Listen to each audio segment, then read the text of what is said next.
দেখা পালো তোমাৰ ছবি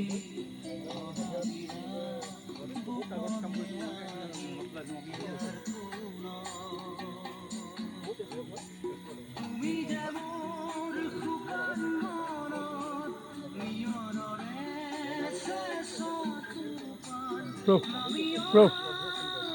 Bro.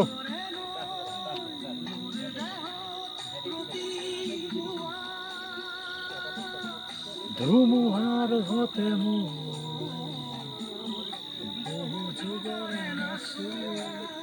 আজি কি ক'ম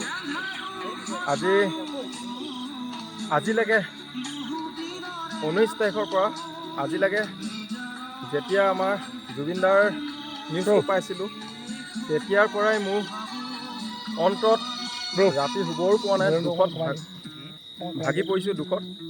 আৰু লগতে আমাৰ জুবিনদা আহিছিল আমাৰ চৰাইদেউ ডিষ্ট্ৰিক্টত এই চাৰ্কেট হাউচত আহিছিল 17 চনত।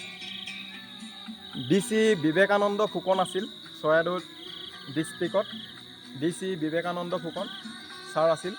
তেতিয়া আমাৰ জুবিনদা আহি এই গছপুলিটো ৰুইছিল, কিন্তু 17 চনৰ পৰা দেখিলোঁ পুলিটো বহুত ডাঙৰ, গছজোপা বহুত ডাঙৰ হ'ল। কিন্তু এই গছজোপা আজি মই হঠাৎ দেখি ধূপ কাঠি লগালোঁ আৰু লগতে চাকি অৱশ্যে লগাইছোঁ।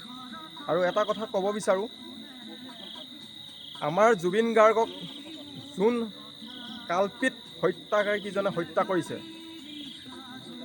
সেই হত্যাকাৰীকেইজনে যাতে শাস্তি পায়, সেইকাৰণে ইয়াত মই ধূপ কাঠি লগাইছোঁ। আৰু জুবিনদাৰ আত্মায়ো শান্তি পাব। আৰু অসমৰ ৰাইজেও বিচাৰিছে দুখীয়ে শাস্তি পাওক।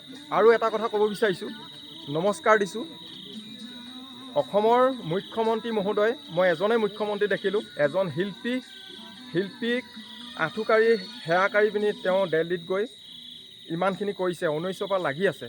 কিন্তু অসমৰ মুখ্যমন্ত্ৰীক এটাই অনুৰোধ কৰিছোঁ, জুবিনদাৰ নিচিনা আমি অসমত কাকো নেপাওঁ। আৰু 50-60 বছৰ যিমানেই হওক আমি নেপাওঁ মানে। কিন্তু এটা কথা ক'ব বিচাৰিছোঁ যে মুখ্যমন্ত্ৰী মহোদয়ক অসমৰ মানুহ সকলো জাতি লগ লাগি সকলো জাতিয়ে মুখ্যমন্ত্ৰীক আশাৰে বাট চাই আছোঁ।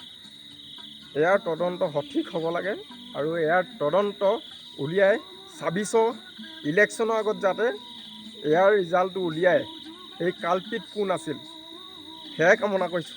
যদি এইটো কাম আপুনি সিদ্ধি হয়, সদায় মুখ্যমন্ত্ৰী থাকিব আপুনি অসমত।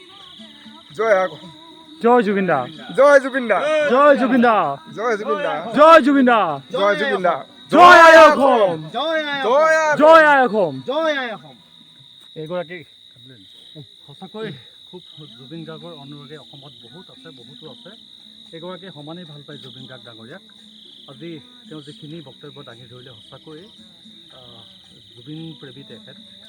যিহেতু আপোনালোকে দেখিছে, প্ৰত্যক্ষ কৰি দেখিছে, মই ইয়াত তেখেতৰ পৰা চকু পানী ওলাইছে, এইটো হৃদয়ৰ পৰা এটোপাল চকুৰ পানী। আৰু তেওঁ যিটো দাবী কৰিছে মুখ্যমন্ত্ৰী মহোদয়লৈ, আমাৰ সন্মানীয় মুখ্যমন্ত্ৰী মহোদয়লৈ, সঁচাকৈ তাৰমানে কি মুখ্যমন্ত্ৰী ডাঙৰীয়াই এনেধৰণৰ যদি অসমৰ জনগণৰ আত্মাৰ কান্দোন শুনে যদি 2026 চনত নতুনকৈ এখন চৰকাৰৰ কথা সপোন দেখে, এইসকলক তেওঁলোকে গুৰুত্ব দিব লাগিব, যিসকলে সঁচাকৈ তেওঁক ভাল পায়, তেওঁক বোলে অসমক ভাল পায়, অসমীয়াক ভাল পায়।